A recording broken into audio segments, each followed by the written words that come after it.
The blow was not the worst of it. It was the quiet click of the lockbox lid, the scrape of his boot on the rock as he turned away, the finality of the silence he left behind. Ilara lay on the stony ground of the Iron Pass, the coppery taste of blood in her mouth, and listened to the sound of the wagon and Silas's whistling fade into the vast, indifferent twilight. He did not look back. He had taken the freight company, her father's life's work. He had taken the money, the deeds, the very name, and he had taken her up to this high pass under the pretense of surveying a new route, only to strike her down and leave her for the cold and the coyotes. It was, he had explained in a voice devoid of all emotion, just business. Her father, he'd said with a shrug, would have understood. She did not cry. She did not scream. The pain in her head was a dull, thrumming drum, a separate thing from the hollowed-out space in her chest, where shock and grief were supposed to be. Her father had taught her many things in her 26 years. He had taught her how to read a survey map, how to splice a rope, how to calculate the stress load on a truss bridge, and how to tell true north by the stars. He had also taught her that panic was a luxury one could rarely afford. Survival was a series of practical steps, so she took the first one. She moved a finger, then another. She pushed herself up onto her elbows, the world tilting in a nauseous swirl of bruised purple and bleeding orange sky. The air was thin and sharp, smelling of pine and cold stone. He had been thorough, she'll give him that. He had taken her satchel, her bedroll, her canteen. But Silas, for all his cruel practicality, was not a man of detail. He was a man of ledgers and contracts, not of the small, essential things. He had not searched her pockets. Her fingers, numb with cold, fumbled at the worn canvas of her trousers. They found 3 things: a small, folded pocket knife with a cracked bone handle, a handful of loose coins, amounting to no more than a few dollars, and, in the deep pocket of her vest, the solid, reassuring weight of her father's plum bob. It was heavy brass, tarnished from years of use, its point still needle-sharp. He had given it to her on her 16th birthday. "It doesn't lie," he had told her, his voice rough with affection. "It always points to the center of the world. If you ever feel lost, find what's true. Start there." Truth. The truth was she was alone, injured and hours, maybe days, from any semblance of civilization. The truth was that the cold was sinking into her bones, a deep and deadly chill. She got to her feet, swaying, using the rough bark of a pinyon pine for support. Another of her father's lessons surfaced from the fog of pain: find water. Water means life. Water carves paths. She closed her eyes and listened past the ringing in her ears. Faintly, so faintly it was almost imaginary, she heard it. A tiny, persistent trickle. She turned toward the sound and began to walk, each step a carefully measured decision against the screaming protest of her body. She followed the sound down a steep, scree-covered slope, moving from tree to rock, her shadow long and skeletal in the dying light. The trickle grew into a whisper, leading her to a fissure in a massive rock face, a dark wound in the granite. From it, a ribbon of water no wider than her finger wept down the stone, slick with moss. It was a start. She drank, the water so cold it made her teeth ache, but it was the taste of life itself. As darkness consumed the mountains, she saw that the fissure was larger than she first thought. It was the entrance to a shallow cave, a hollow space carved by millennia of this patient, weeping water. It wasn't much, but it was shelter. She crawled inside, curling into the tightest ball she could manage, the brass plumb bob clutched in her hand, its cold weight a single, solid point of reality in a world that had dissolved into a nightmare. She did not sleep. She endured. For 2 days, she drifted in and out of a feverish haze. She drank from the seep and ate a handful of bitter pine nuts she found crushed in a rock crevice. Her body, accustomed to hard labor, began the slow, stubborn work of knitting itself back together. The thrumming in her head subsided to a dull ache. The hollow in her chest remained. On the third day, the sun rose into a clear, mercilessly blue sky. She knew she could not stay. This cave was a temporary reprieve, not a home. Following the water downstream, she began her journey out of the high country. The trek took her 4 more days. She walked with a slow, deliberate rhythm, her world shrinking to the placement of her next footstep. She thought of her father, not with the sharp pain of fresh grief, but with a quiet, aching reverence. She remembered his hands, calloused and capable, showing her how to use a draw knife to shape a piece of wood, the smell of the shavings like a memory of summer. She remembered the quiet pride in his eyes when she had successfully navigated them through a whiteout blizzard, using only a compass and her memory of the terrain. He had armed her not with wealth, but with competence. Silas had stolen the former. He could not touch the latter. She emerged from the foothills into a landscape of sagebrush and sun-baked earth.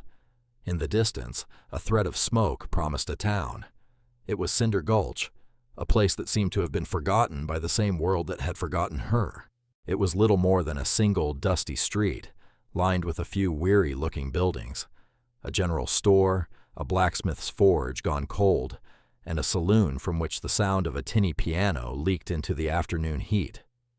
At the end of the street stood a small, clapboard building with a faded sign that read, "County Clerk and Recorder." She pushed open the door to the general store, the bell above it giving a tired jingle. A woman with a face as weathered as the surrounding landscape looked up from behind the counter. Ilara bought a loaf of bread and a wedge of cheese with a few of her coins, the simple transaction feeling monumental. As she ate, sitting on the store's porch, she listened. 2 old men in dusty overalls were talking nearby, their voices a low murmur. "Heard some fool from back east was asking about Thorne's Folly," one said, spitting a stream of tobacco juice into the dust. "More money than sense," the other replied. "Ain't nothing up there but ghosts and collapsed rock. Cursed, that place is. Thorne was a devil, they say. Killed his partner and ran off with a fortune in gold. The mountain swallowed him whole for his greed." Ilara froze, the bread halfway to her mouth. Thorne's Folly. The name pricked at her memory. She thought of the high, lonely rock face, the fissure, the cave that had saved her. She had seen the remnants of old workings there, a rusted ore cart wheel, the faint outline of a collapsed headframe. It was the place.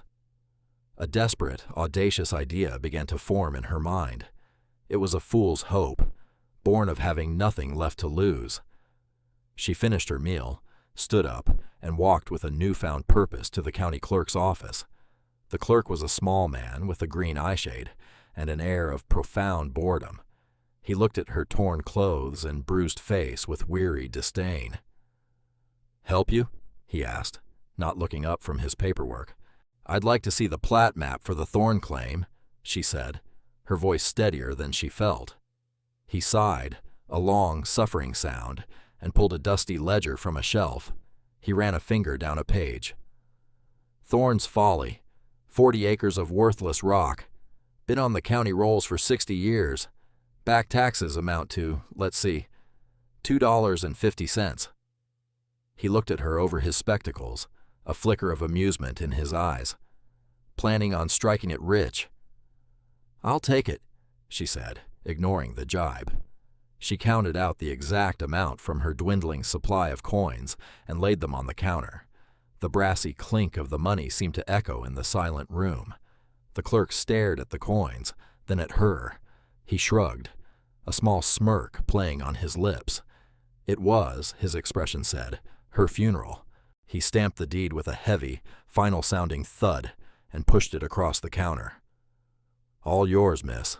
The folly and all the ghosts that come with it." She took the paper, folded it, and placed it in her vest pocket, next to the plumb bob. She now owned 40 acres of rock, a collapsed mine, and a cave. She was a landowner. The thought was so absurd it was almost funny. She walked out of the office and back toward the mountains, not looking back. She had a home to inspect. Returning to the claim felt different. It was no longer a random place of survival, but a place that belonged to her. The despair of her first arrival was replaced by a grim sense of purpose. She saw it now not just as a ruin, but as a problem to be solved. Her father's training took over, a comforting and familiar lens through which to view the chaos. She walked the property line, her boots crunching on the decomposed granite, assessing the boundaries of her new kingdom.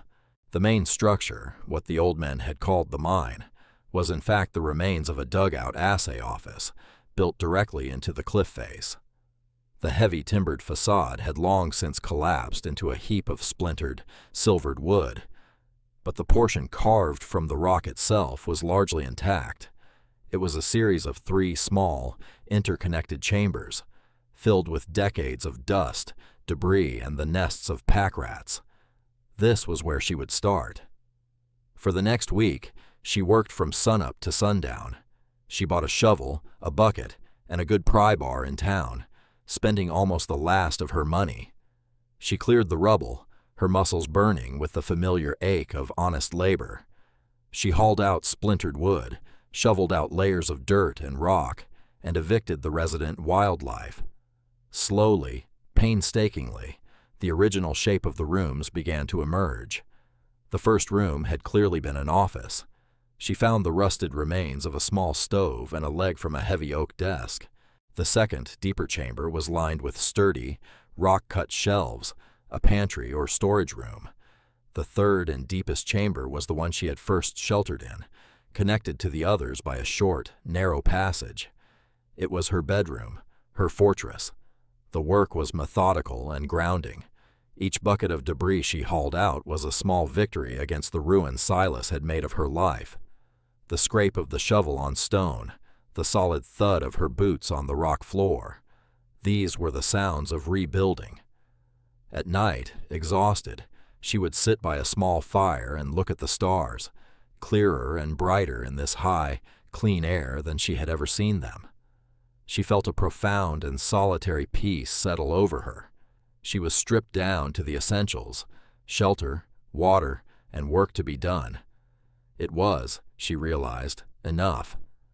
It was during the second week of clearing the main office chamber that she found it. She was sweeping the last of the fine dust and gravel from the rock floor, which she had assumed was a single, solid slab of granite. But as her broom moved across the surface, she noticed something her earlier, broader shoveling had missed. Near the back wall, almost hidden in the shadows, was a set of faint, straight lines etched into the stone, forming a perfect rectangle about 3 feet by 2. They were not natural fissures. They were too precise, too deliberate. She knelt, her heart starting a low, heavy drumming against her ribs. She ran her fingers over the lines.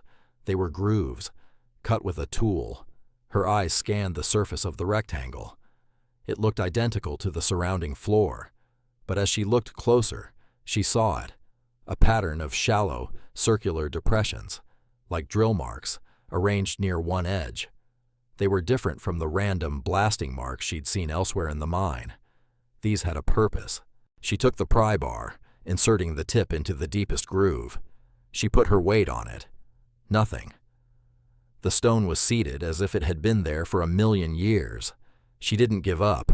She remembered her father teaching her about leverage, about finding the weak point. She examined the edges again, tapping lightly with the steel end of the pry bar. Most of the floor gave back a solid, dead sound, but one corner of the rectangle returned a slightly different noise, a subtle, hollow resonance that vibrated up the bar and into her hand. She focused her efforts there, working the tip of the bar into the hairline crack. She levered it back and forth, a tiny movement at first, just a grinding of stone on stone. She put a small rock under the bar for better purchase, increasing her leverage. Sweat beaded on her forehead, tracing paths through the grime on her face. She grunted with the effort, her entire body straining. There was a sharp crack, loud as a pistol shot in the enclosed space. The stone slab shifted, tilting upward by a fraction of an inch. Hope, fierce and sharp, surged through her. She worked with renewed urgency, chipping away at the edges until she could get her fingers underneath. The slab was immensely heavy. She had to use the pry bar as a lever, slowly, painstakingly lifting it and sliding rocks underneath to hold it up. Finally, it was high enough. She peered into the darkness below. A small, rectangular cavity had been carved out of the solid rock beneath the floor, and nestled inside it was a heavy iron box, about the size of a bread loaf. It was dark with rust, but its form was unmistakable. Her breath caught in her throat. She stared at it for a long moment, the silence of the mountain pressing in around her. The stories of Thorn, the outlaw, Thorn's lost gold, echoed in her mind. Getting the box out of the hole was another battle. It was heavier than it looked, a dead, solid weight. She managed to slide it out onto the floor, her muscles screaming in protest. The lock was a massive, rusted plate of iron. There was no key. She looked at it, then at her pry bar. There was no finesse to this. She jammed the tip of the bar into the seam where the lid met the box and struck the other end with a heavy rock she used as a hammer. The clang of steel on iron was deafening. Rust flaked away. The seam bent. She struck it again and again, putting all her strength, all her frustration, all her desperate hope into each blow. With a final, groaning screech of tortured metal, the lock broke and the lid sprang open. She knelt before it, her hands trembling. For a moment, she couldn't bring herself to look inside. It felt too sacred, too impossible. Taking a deep, ragged breath, she lifted the heavy lid. The interior was lined with oilcloth, now dry and cracked with age, and resting on the cloth was not a chaotic pile of treasure, but something orderly, something that spoke of a careful and deliberate mind. On one side were neat stacks of gold coins, glowing with a soft, buttery light in the dimness of the cave. They were double eagles, heavy and beautiful. On the other side, wrapped in a separate piece of oilskin, was a slim, leather-bound book, a ledger. She reached for the book first. Her hands, rough and dirty from her work, felt clumsy as she unwrapped the oilskin. The leather was dry but supple. She opened it. The first page was written in a neat, angular script. The ink faded from black to a rusty brown. "My name is Elias Thorn. I'm a geologist, not a thief. This is my testimony." Alara sat back on her heels, the weight of those words settling over her. She read on, the story of a man dead for 60 years unfolding under her rapt gaze. Elias Thorn had not been an outlaw. He had been a brilliant and meticulous assayer who had discovered a uniquely rich vein of gold-shot quartz on this very claim. He had a partner, a man named Corbin, who handled the business in town while Thorn worked the mine. But Corbin was a man of greed and impatience. When he realized the true extent of the find, he hired men to kill Thorn and seize the claim for himself. Thorn, however, was a man of the mountains. He overheard their plan, and being outnumbered, he did the only thing he could. He set a small blast at the mine entrance to simulate a catastrophic collapse, leaving his worn-out hat and a broken pickaxe in the debris. To the world, it appeared Elias Thorn had died in a tragic accident, a victim of his own ambition. Corbin filed the claim as his own, but the main vein, whose location only Thorn knew, was buried under thousands of tons of rock. Corbin spent years and a small fortune trying to find it again, but failed, eventually dying a bitter and penniless man. The legend of the cursed mine was born from his failure. Meanwhile, Elias Thorn had escaped over the high passes. Before he left, he had chiseled out the hiding place in his office floor. He stashed his personal savings, the gold coins earned from years of honest work before this claim, and his ledger, which contained not only his story, but also his detailed geological surveys and maps showing the true location of the vein. The last entry was dated a month after his death. He had written it from a town hundreds of miles away. "I do not know if I will ever return. The betrayal has taken the heart out of me. This mountain was my sanctuary, and it was poisoned by greed. I leave this here as a record. If, by some chance of fate, another soul finds this, one who is not driven by the same rapacious hunger that consumed Corbin, then it is yours. The gold is for a new beginning. The maps are for a new life. Use it to build, not to plunder. May you find a peace here that was stolen from me. May this rock be your foundation, not your tomb. Tears, hot and sudden, welled in Alara's eyes. They were the first tears she had shed since Silas had left her on the pass. She was not crying for her own loss, but for this stranger, this ghost of a man whose life had echoed her own in its bitter theme of betrayal. He had left behind not just a fortune, but a blessing, a kinship, a purpose. She gently closed the ledger and placed her hand on the cold, solid gold. A new beginning, a foundation. She looked around the dusty, rock-hewn room. It was no longer just a shelter. It was an inheritance. The discovery changed everything, and yet it changed nothing about the daily work. The money gave her means, but Elias Thorne's story gave her a mission. She would not just survive here, she would build. She would honor the legacy of the man who had, across 60 years of silence, saved her life. Her first trip back to Cinder Gulch was as a different woman.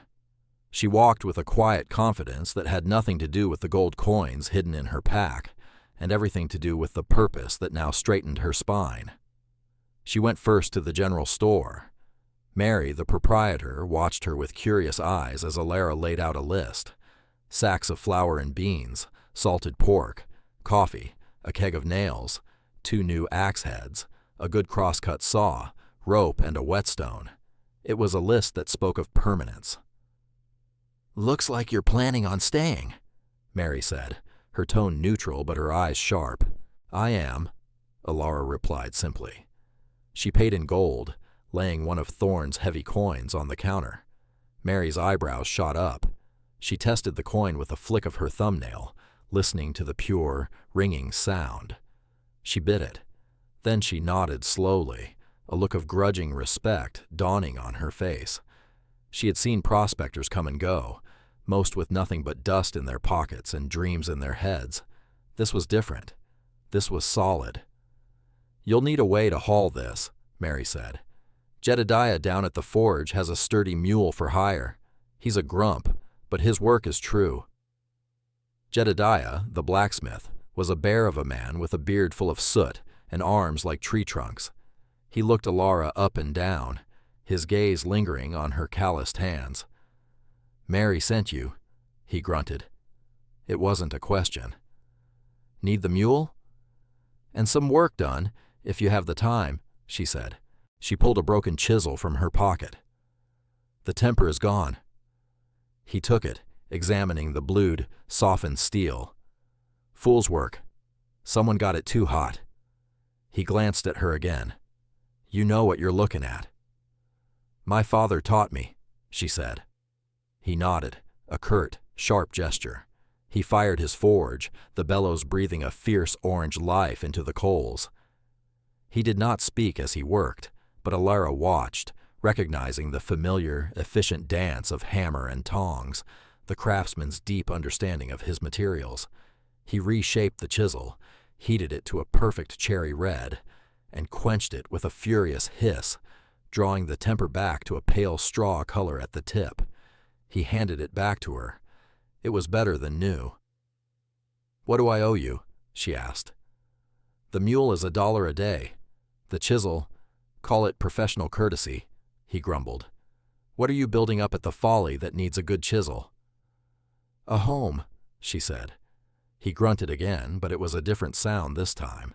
It was the sound of respect. With the mule laden with supplies, she began the real work of restoration. She used Thorne's detailed drawings as her guide. The man had been a master draftsman. He had planned not just an assay office, but a dwelling, one that was defensible, efficient, and beautiful in its stark simplicity. Alara became his apprentice, his heir, his hands. She cleared the collapsed facade and began to rebuild, not with the old, rotten timbers, but with fresh, sturdy pine she felled herself from a thicket on her property. She worked with a patient, focused intensity. She squared the logs with an adze, the white chips flying, the clean scent of pine resin sharp in the air. She notched them with her restored chisel and the crosscut saw, fitting them together so precisely they barely needed chinking. She learned the language of the wood and the stone. She found a good clay deposit near the creek and mixed her own mortar, packing it into the gaps until the walls were airtight and solid. Her days fell into a rhythm dictated by the sun and the task at hand. The physical labor was healing, scouring the last of the bitterness from her soul. She was not erasing the past. She was building on top of it, creating something new and strong from the ruins. One afternoon, a stooped figure made his way up the path to her claim. He was an old man, his face a roadmap of wrinkles, carrying a long rifle as if it were part of his arm. It was Old Man Hemlock, the town's unofficial historian and oldest resident. He stopped a respectful distance away and watched her work for a long time. She was fitting a lintel stone above the new doorway, using a system of levers to hoist the heavy granite block into place. "You handle that stone like you know it," he finally said, his voice a dry rustle like autumn leaves. "My father was a surveyor. He taught me about stress and balance," she replied, not stopping her work. "Folks in town are talking," he said, "saying a woman bought the folly, saying she's working it alone. Some say she's crazy. I say she's got grit." He gestured with his chin toward her handiwork. "You're building it proper, the way Thorne would have." Alara finally paused, wiping sweat from her brow with the back of her glove. "You knew him?" "I was just a boy, but I remember him. He wasn't the devil the stories make him out to be. He was a quiet man, kept to himself. He knew the mountains, knew the rock. People fear what they don't understand." Hemlock's pale eyes were sharp. "They said he died in that collapse. I never believed it. A man like that doesn't get killed by a mountain. He becomes part of it." From that day on, Hemlock became a regular visitor. He never offered help, knowing she would not accept charity, but he would sit on a log, smoking his pipe, and tell her stories of the area. He taught her which plants were medicine and which were poison, how to read the weather in the clouds, and where the deer came to drink at dusk. He was, she realized, the community she hadn't known she was missing. He was sharing his own form of competence, trading his knowledge for her silent company. Jedediah, too, would make the trek up from time to time, ostensibly to check on his mule, but really to inspect her progress. He would walk around the structure, running his hand over a tight-fitting dovetail joint or a perfectly plumb wall, and give a single, satisfied grunt before turning to leave. From him, she commissioned ironwork, heavy hinges for the new door, shutters for the windows, a sturdy grate for the fireplace. Each piece was a work of functional art, a testament to his own uncompromising standards. He never overcharged her. It was a transaction between artisans. The summer waned, and the aspens in the high country began to turn a brilliant, heartbreaking gold. The dugout was transformed.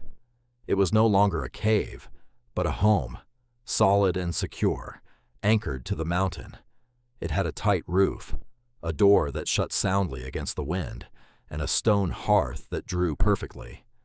Inside, she had built a simple table, a bed frame, and shelves. On one of these shelves, in a place of honor, sat her father's brass plumb bob, next to a large, uncut piece of turquoise she had found in Thorne's lockbox, a smooth, blue promise of hidden beauty. One day, the clerk from town rode up the trail. He was leading a horse and buggy carrying a well-dressed man from the city. The clerk looked at her home, at the neat stack of firewood, at the smoke curling from the chimney, and his jaw went slack. The mocking smirk was gone, replaced by a look of pure astonishment. "This is the Thorne claim?" the city man asked, incredulous. He was a representative from a large mining concern. He had seen Thorne's original claim filings and, on a hunch, had come to investigate. He offered Alara a staggering sum for the property, enough to live a life of ease anywhere she chose. She listened to his offer patiently. When he was finished, she looked at the home she had built with her own hands, at the mountain that had sheltered her, at the vast, quiet sky. She thought of Elias Thorne's blessing. She thought of her father's lessons. A life of ease was not what she wanted. She wanted this: the weight of her hammer in her hand, the smell of sawdust, the satisfaction of a true and solid wall. "The property is not for sale," she said.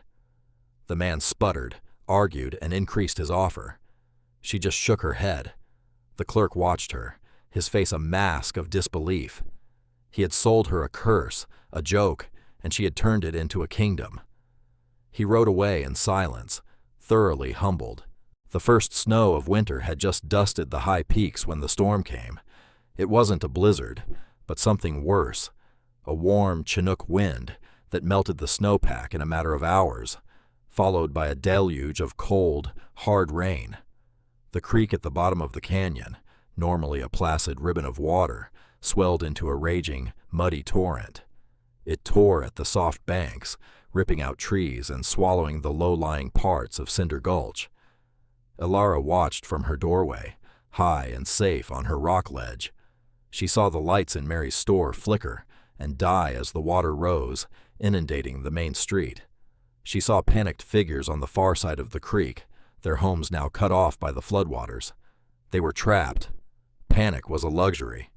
Her father's voice. She grabbed her coils of rope, the best manila hemp, bought for hauling timbers. She slung a heavy hammer through her belt and ran down the path toward the chaos. The roar of the water was a physical force, the air thick with spray. The bridge was gone, swept away. Mary and her two small children were huddled on the porch of the general store, the water swirling around their feet. Elara saw the one chance they had, a massive, old-growth pine that stood on her side of the bank, and a sturdy cottonwood on the other. If she could get a line across, she could rig a traverse. It was a problem of freighting, of leverage and tension, the kind of problem her father had loved to solve. She tied a heavy rock to the end of a light guideline and began to swing it, paying out slack, using the motion of her whole body. Once, twice, 3 times she threw it, her muscles straining, before it sailed across the torrent and snagged in the high branches of the cottonwood. Jedediah, who had been trying to organize a rescue from the other side, saw what she was doing. He waded into the dangerous water and secured the line to the trunk of the tree. Now for the heavy rope. Elara anchored her end to the base of the pine, using a series of knots her father had taught her, knots that tightened under pressure. With Jedediah pulling from his side, they hauled the thick rope across the churning water and secured it, stretching it as taut as a fiddle string high above the flood. It was a lifeline. One by one, she helped the trapped townspeople cross, strapping them into a makeshift harness she fashioned from a smaller rope and pulling them through the spray. She brought Mary and her children across last, the little girl crying in terror, the boy silent with shock. She led them all up the path to her home. She stoked the fire, put coffee on to boil, and gave them blankets. Her small, solid house became a sanctuary, a haven filled with the huddled, steaming forms of nearly half the town. Mary looked at her, her face streaked with tears and river mud. "You saved us," she whispered. Elara just shook her head and handed her a warm mug. The mountain held. The ropes held. The flood was the town's breaking, but also its remaking. When the waters receded, leaving behind a thick layer of stinking mud, the community did not despair. They rebuilt. And Elara was no longer the strange, solitary woman on the mountain. She was the heart of the effort. Her knowledge of rigging was invaluable for clearing debris. Her home was the command center. Her quiet competence was the bedrock on which they all leaned. She never sought a leadership role, but it was given to her by the silent, unanimous consent of the people she had saved. She fulfilled Elias Thorne's legacy in a way he could never have imagined. Using his maps, she located the hidden vein, but instead of exploiting it for personal wealth, she helped the town establish a small, cooperative mining venture, one that provided work and prosperity for everyone, the profits going to rebuild the school, the bridge, and the homes that were lost. She became not a mining baron, but a steward. Years passed. Cinder Gulch thrived, a quiet, resilient town built on a foundation of mutual respect. Ilara's home on the rock face remained her sanctuary. It was a place of peace, filled with the smell of pine and wood smoke, the light from the windows falling on worn wooden floors and shelves of books. One clear autumn evening, she sat on the porch she had built, looking down at the warm lights of the town nestled in the valley.